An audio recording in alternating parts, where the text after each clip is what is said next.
Hello दोस्तों, स्वागत है आपका हमारे चैनल क्रेजी स्मार्ट ट्रिप्स में। ठीक सामने जो ईंटों की बिल्डिंग आप देख रहे हैं वो है जलियांवाला बाग अमृतसर। तो हम आपको आज जलियांवाला बाग अमृतसर का वर्चुअल टूर कराने वाले हैं। वर्तमान समय में जलियांवाला बाग के अंदर 4 गैलरीज बनाई गई हैं, जिसमें लाइट एंड साउंड शो के द्वारा यहाँ के इतिहास को समझाने की कोशिश की गई है। इसके साथ इस बाग में शहीदी कुआं भी है, जिसके बारे में आपने निश्चित तौर पर सुना होगा। इसके अंदर अमर ज्योति भी है और शहीदों की याद में बनाया गया एक स्मारक भी है। साथ साथ यहाँ पर जब गोलियां चलाई गई थी तो जिन दीवारों पर वो बुलेट लगी थी वो 3 दीवारें आज भी मौजूद हैं। तो इन सब चीज़ों को आज के इस वीडियो में हम आपको दिखाएंगे। जलियांवाला बाग गोल्डन टेम्पल से वॉकिंग डिस्टेंस पे ही है। जलियांवाला बाग में एंट्री फ्री ऑफ कॉस्ट है, कोई भी टिकट आपको यहाँ पे नहीं लेना पड़ता है। वर्तमान समय में इस बगीचे को काफ़ी डेवलप कर दिया गया है और यहाँ पे रोजाना बहुत दूर दूर से टूरिस्ट आते हैं और यहाँ के इतिहास को जानते हैं। ये अभी जो आप स्थान देख रहे हो, इसी स्थान से जनरल डायर के आदेश पर अंधाधुंध गोलियां चलाई गई थी, जिसका इतिहास हम पूरा अभी थोड़ी देर में इसी वीडियो में आपको बताएंगे। जलियांवाला बाग हफ्ते में 7 दिन ओपन रहता है। समर्स में इसकी टाइमिंग सुबह 9 बजे से शाम को 5 बजे तक होती है। विंटर्स में इसकी टाइमिंग सुबह 10 बजे से शाम के 4 बजे तक होती है। 13 अप्रैल सन 1919 को अमृतसर में ब्रिटिश सरकार ने रॉलेट एक्ट का शांतिपूर्ण विरोध करने के लिए एकत्रित लोगों पर गोलियां चलवाई थी। ये गोलियां जनरल डायर के आदेश से अंधाधुंध चलाई गई थी। इस घटना में कई सारे लोग मारे गए और कई सारे लोग घायल हो गए थे। इस घटना में शामिल लोगों में कई बच्चे, महिलाएं और बुजुर्ग भी थे। इस घटना में कई लोग गोलियों से बचने के लिए बाग में मौजूद एक कुएं में कूद गए थे, लेकिन वहां कूदने की वजह से भी कई लोग मारे गए थे। अब हमने यहाँ पर बनी पहली गैलरी में प्रवेश कर लिया है। जैसे कि हमने आपको बताया था, यहाँ 4 गैलरियाँ बनी हुई हैं, उनमें ये पहली गैलरी है जहाँ पर जलियांवाला बाग के इतिहास के संबंध में आपको बहुत सारी जानकारियाँ मिलेंगी। तो ये सारे आप देख ही रहे हैं, काफ़ी सारे टूरिस्ट हैं और यहाँ पर ये सारी जानकारियाँ आप पढ़ सकते हैं, देख सकते हैं। और ये स्क्रीन लगी है, टीवी लगा है LED, इस पे भी आपको कई सारी चीज़ें दिखाई जा रही हैं। तो ये काफ़ी अच्छी चीज़ इन्होंने यहाँ पे बनाई है। पिछली बार जब हम यहाँ आए थे उस समय पर यहाँ पे ये सारी चीज़ें नहीं थी। तो ये पहली गैलरी है। यहाँ पे अगर आप 5-10 मिनट रुकेंगे तो आपको बहुत जानकारियाँ जलियांवाला बाग के बारे में मिलेंगी। अब हम इस गैलरी से बाहर आ गए हैं और अब हम दूसरी गैलरी की तरफ बढ़ रहे हैं। ये दोनों गैलरी आसपास हैं। तो ये है गैलरी नंबर 2। इस गैलरी नंबर 2 में ये देखिए साउंड एंड लाइट शो के माध्यम से आपको जलियांवाला बाग में होने वाली घटनाओं को चित्रित किया गया है, जो कि देखने में बहुत ही सुंदर लगती हैं। और आप यहाँ पर अगर 10 मिनट रुकेंगे तो आपको काफ़ी कुछ समझ में आएगा।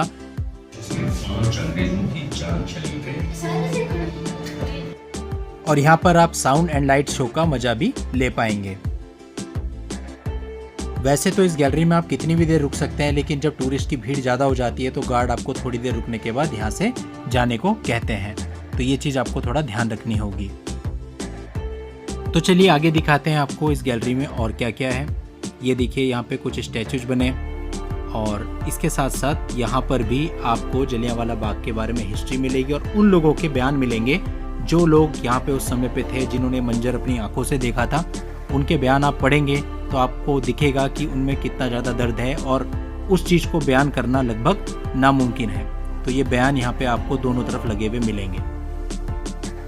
ये एक प्रोजेक्टर के थ्रू यहाँ पर पेंटिंग दिखाई गई है और ये डिफरेंट चीज़ यहाँ पे पेंट होती हैं। आप यहाँ खड़े होकर के देखेंगे तो जो भी जलियांवाला बाग की हिस्ट्री है वो उनमें से कुछ चीज़ों का चित्रण वहाँ करता है और खुद ही मिटाता है, फिर दोबारा से कुछ नई चीज़ों का चित्रण करता है। तो ये गैलरी देखने के बाद अब हम सेकेंड गैलरी से भी बाहर आ गए हैं। तो अब हम इस पाथवे से आगे बढ़ते हैं और जो इसका मेन आप कह सकते हैं चौक है, चौराहा है, वहाँ पर चलते हैं। और वहाँ पर चलकर फिर हम आगे बढ़ेंगे शहीदी कुएं की तरफ। यानी ये वही कुआं है जहाँ पर लोग अंधाधुंध गोलियों से बचने के लिए उस कुएं में कूद गए थे, लेकिन कुएं की गहराई बहुत ज़्यादा थी और एक के ऊपर एक लोग कूदते चले गए तो उस कुएं में भी कई सारे लोग मर गए, कई सारे लोगों की जान चली गई। तो पहले तो वो कुआं ओपन था, लेकिन आजकल उसको चारों तरफ से कवर अप कर दिया है ताकि कोई घटना न घटे, क्योंकि यहाँ पे बहुत सारे टूरिस्ट उस कुएं को देखने के लिए आते हैं। अंधाधुंध गोलियों की ये जो घटना थी जिसमें कई सारे लोग मारे गए, इस घटना के बाद भारत में ब्रिटिश शासन के खिलाफ आक्रोश फैल गया और असहयोग आंदोलन शुरू हुआ। इस घटना की दुनिया भर में आलोचना हुई और जनरल डायर को इस्तीफा देना पड़ा। इस घटना को लेकर ही हंटर कमीशन बनाया गया था और इसकी रिपोर्ट के बाद डायर का डिमोशन कर दिया गया था। इस घटना ने भारतीय स्वतंत्रता आंदोलन में अहम भूमिका निभाई थी। इस घटना को खूनी बैसाखी के नाम से भी जाना जाता है। अब ठीक सामने आप जो ये देख रहे हैं, ये वही शहीदी कुआं है जिसे चारों तरफ से कवर अप करके मिरर्स लगाए गए हैं। उन मिरर्स से आप अंदर की तरफ देख सकते हैं। कुएं की गहराई आपको, मतलब कुआं बहुत ज़्यादा गहरा है तो पूरी गहराई तो दिखाई नहीं देगी, लेकिन हाँ ये पता चलेगा कि अंदर कुआं है। अगर हमने मोबाइल से लेने की कोशिश करी तो क्लियर आ नहीं पाया क्योंकि रिफ्लेक्शन उसका पड़ रहा था। तो डेफिनेटली कुछ चीज़ें ऐसी हैं जिनको महसूस करने के लिए आपको यहाँ पर आना पड़ेगा। तो ये वो शहीदी कुआं है।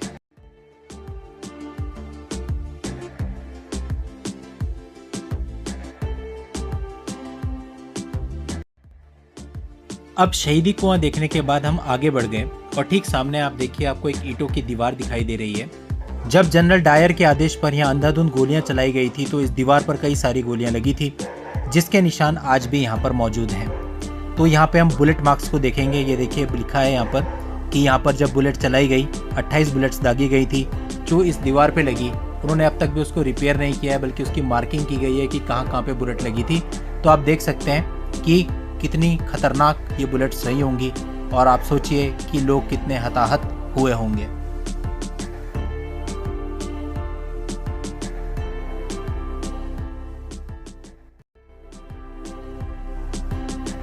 अब ये बुलेट मार्क्स वाली दीवार देखने के बाद हम आगे बढ़ चले। आपकी जानकारी के लिए बता दें कि यहाँ पर ऐसी 2 दीवारें और हैं जहाँ पर बुलेट मार्क्स आपको इसी तरह के दिखाई देंगे।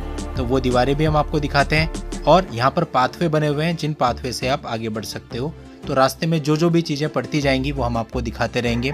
अभी एक बहुत सुंदर पार्क का रूप ले चुका है, तो आपके लिए यहाँ पूरी व्यवस्था है। ड्रिंकिंग वाटर आपको यहाँ पर मिल जाता है। अगर आप थक जाते हैं तो बैठने की जगह भी आपको मिल जाती है। तो कोई चिंता की बात नहीं है। अगर आपके साथ बुजुर्ग या बच्चे भी हैं तो आप सोचें कि इतना बड़ा पार्क है, हम कैसे घूमेंगे। हमारा पर्सनल एक्सपीरियंस रहा है। हमारे साथ हमारी मदर थी, उन्होंने कहा मैं इतना घूम नहीं पाऊंगी, बट जब हम वहाँ पे गए तो हमने देखा कि आगे प्रॉपर बेंचेज लगी थी। अब यहाँ पे देखिए एक गैलरी और आ गई, गैलरी नंबर 3। तो अब हम इसके अंदर चलते हैं और आपको दिखाते हैं। यहाँ पे भी बहुत प्यारे प्यारे स्टैचूज बने हैं और यहाँ की हिस्ट्री लिखी हुई है।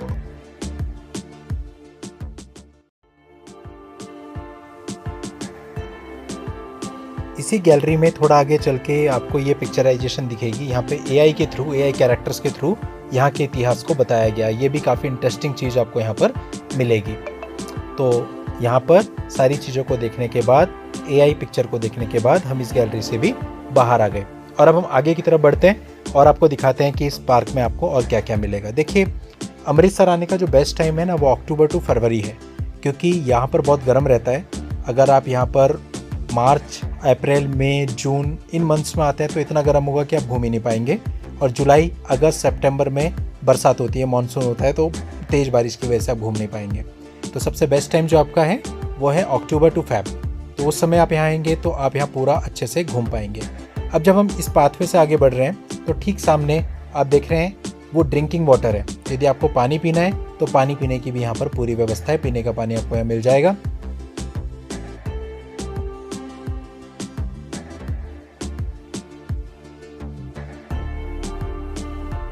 और यहाँ पर मेल और फीमेल दोनों के वॉशरूम्स हैं, तो वॉशरूम फैसिलिटी भी आपको यहाँ पे मिल जाती है।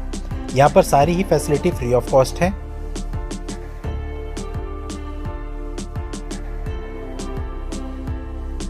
इस पार्क में जगह जगह पर कैमरे भी लगे हुए हैं, लेकिन वैसे तो ये हम सबकी स्वयं की जिम्मेदारी है कि हम पार्क में लगे किसी भी पेड़ पौधे, रेलिंग या किसी अन्य चीज़ को कोई भी नुकसान ना पहुँचाए। और अगर हमारे साथ बच्चे हैं तो उन्हें भी हम इस बात को समझाएं कि पार्क में लगी किसी भी वस्तु, पेड़ पौधों को नुकसान ना पहुँचाएं। जिस समय यहाँ पे अंधाधुंध गोलियां बरसाई गई थी उस समय पे सरदार उधम सिंह भी यहीं पर थे।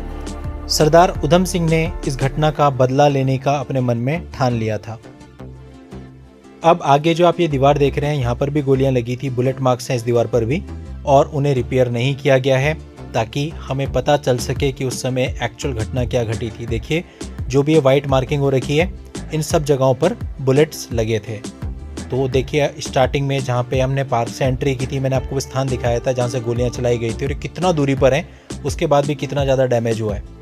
तो आप समझ सकते हैं कि जो बुलेट्स होंगी वो किस कैटेगरी की होंगी, और पूरी दीवारें उन्होंने फाड़ दी हैं। तो ये बुलेट मार्क्स आपको अभी भी इन दीवारों पर देखने को मिलते हैं। इतिहास के प्रतीक के रूप में इनको भरा नहीं गया है, इनको रिपेयर नहीं किया गया है।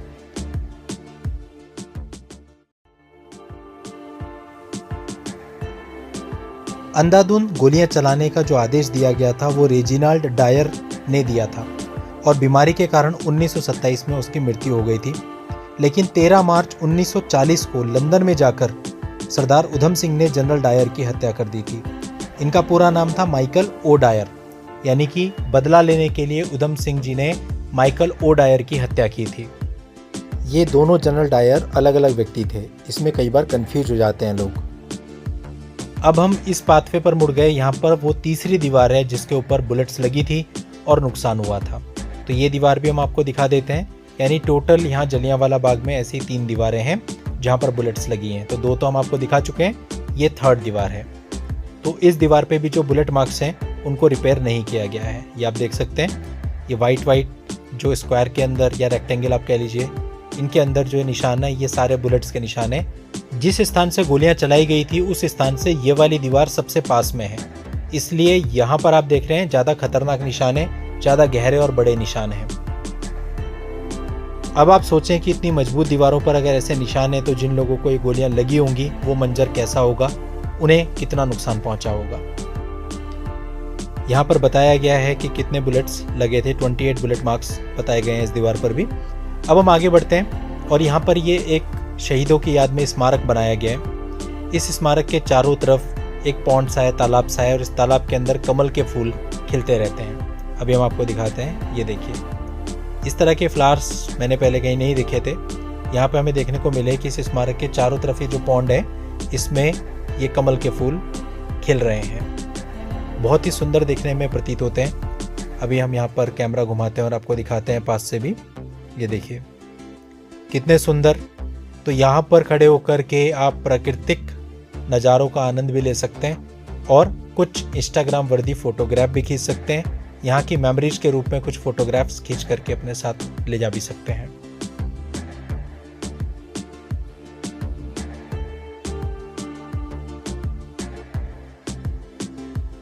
इस पार्क से बाहर निकल के वॉकिंग डिस्टेंस पे ही आपको गोल्डन टेम्पल पड़ता है, और एक यहाँ पर म्यूजियम है जिसे पार्टीशन म्यूजियम कहते हैं, वो भी वॉकिंग डिस्टेंस पे ही पड़ता है। तो यदि आप जलियांवाला बाग घूम रहे हैं तो जलियांवाला बाग घूमने के बाद आप गोल्डन टेम्पल और पार्टीशन म्यूजियम भी घूम सकते हैं। गोल्डन टेम्पल भी 7 दिन खुला रहता है और जो पार्टीशन म्यूजियम है वो मंडे को बंद रहता है, बाकी सारे दिनों में खुला रहता है। इसके साथ यहाँ से 2 किलोमीटर की दूरी पर दुर्गियाना टेम्पल पड़ता है, जो कि अमृतसर का एक फेमस टेम्पल है, जो कि गोल्डन टेम्पल की तरह ही दिखता है। गोल्डन टेम्पल और दुर्गियाना टेम्पल दोनों पर हमने डिटेल्ड वीडियो बनाई हुई है जो हमारे चैनल पर आपको मिल जाएगी, और इस वीडियो के एंड में भी हम उस वीडियो का लिंक दे देंगे। आप वहां जाके गोल्डन टेम्पल और दुर्गियाना मंदिर का भी फुल वर्चुअल टूर ले सकते हैं।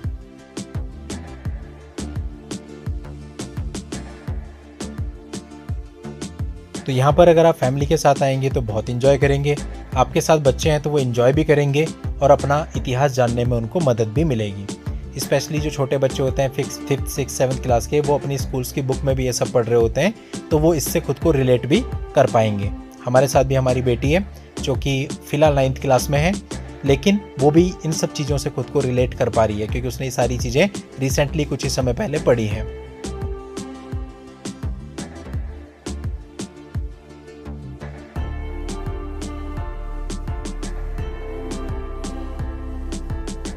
चूँकि ये पार्क काफ़ी बड़ा है और चलते चलते जो बुजुर्ग लोग होते हैं, कई बार छोटे बच्चे होते हैं, वो थक भी जाते हैं। तो अभी इस समय पे हम जहाँ खड़े हैं इसके दोनों ओर बैठने की व्यवस्था है, काफ़ी सारे बेंचेस लगे हुए हैं, आप इजीली यहाँ पे बैठ के आराम भी कर सकते हैं। ये देखिए, ये पेड़ पे चबूतरा बना हुआ है, यहाँ पे लोग बैठ के आराम कर रहे हैं, और हमारे राइट हैंड साइड में काफ़ी सारे बेंचेस लगे हुए हैं, उन बेंचेस पर भी लोग बैठे हुए हैं और आराम कर रहे हैं, ये आप देख सकते हैं। तो यहाँ पर बैठने की भी व्यवस्था की गई है।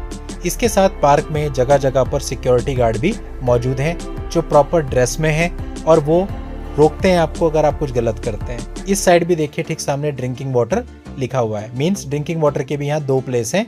अगर आप उस साइड हैं तो जो पहले दिखाया था वहाँ पे, अदरवाइज इस साइड हैं तो आप यहाँ से भी पानी पी सकते हैं। इसके अलावा ये देखिए, अब हम आपको ये दिखाते हैं, ये है साल्वेशन ग्राउंड।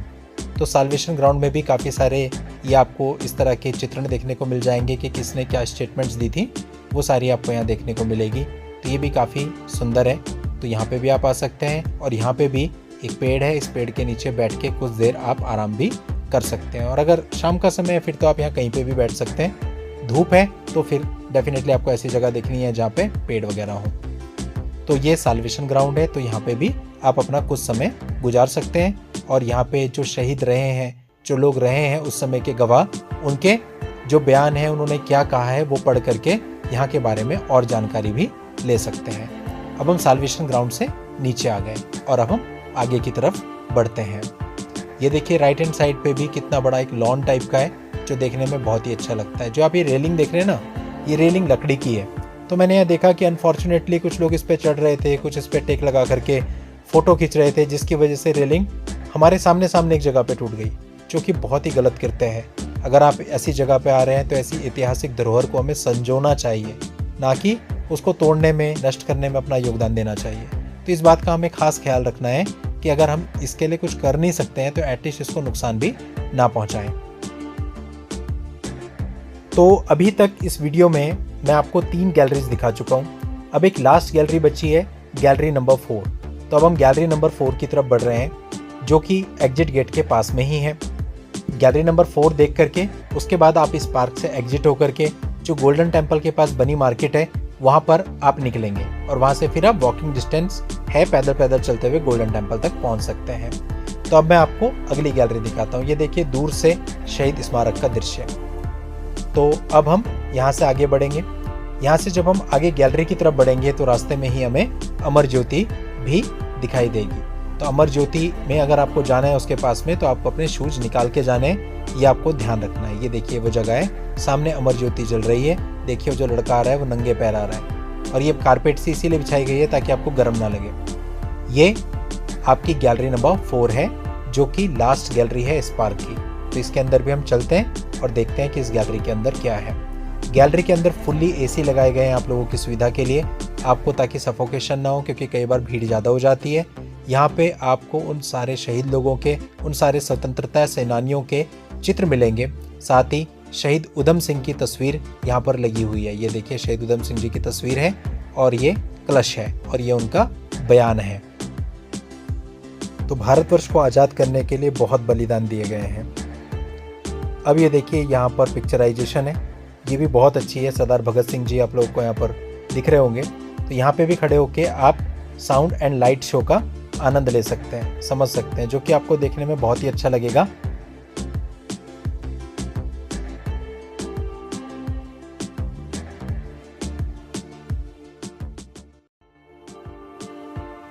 तो ये गैलरी घूमने के बाद अब हम बाहर आ जाते हैं। जैसे आप बाहर आएंगे, इस गैलरी से लगता हुआ ही राइट हैंड साइड पे एक रास्ता बना हुआ है। इस रास्ते पे आपको चले जाना है ताकि आपको ज़्यादा ना घूमना पड़े। ये रास्ता सीधा यहाँ पे कनेक्ट होता है और यहीं से आप सीधा सीधा इस पाथवे पे चलते रहेंगे तो आपको आपके एग्जिट का रास्ता भी दिख जाएगा। पार्क की एंट्री अलग तरफ से है और पार्क का जो एग्जिट है वो अलग तरफ से है। यानी कि जब आप एंट्री करेंगे तो दूसरी रोड से होगी और जब आप एग्जिट करेंगे तो आप दूसरी रोड पर बाहर निकलेंगे। अभी आपको दिखाते हैं, यहाँ से आपको राइट साइड में मुड़ जाना है। राइट साइड में मुड़ते ही ठीक सामने आपको एग्जिट का गेट दिख रहा होगा। इस गेट के अंदर से आपको निकलना है। बाहर निकलकर आप एक कनेक्टेड रोड पे निकलेंगे। ज़्यादा नहीं, मुश्किल से आपको 100-200 मीटर पैदल चलना है राइट हैंड साइड की तरफ, तो आप गोल्डन टेम्पल की मेन रोड पे पहुंच जाएंगे और ठीक सामने आपको गोल्डन टेम्पल दिखाई देगा। तो यानी ये दोनों अट्रैक्शन, गोल्डन टेम्पल और जलियांवाला बाग, एक दूसरे के साथ में है। तो अब हम यहाँ बाहर आ गए।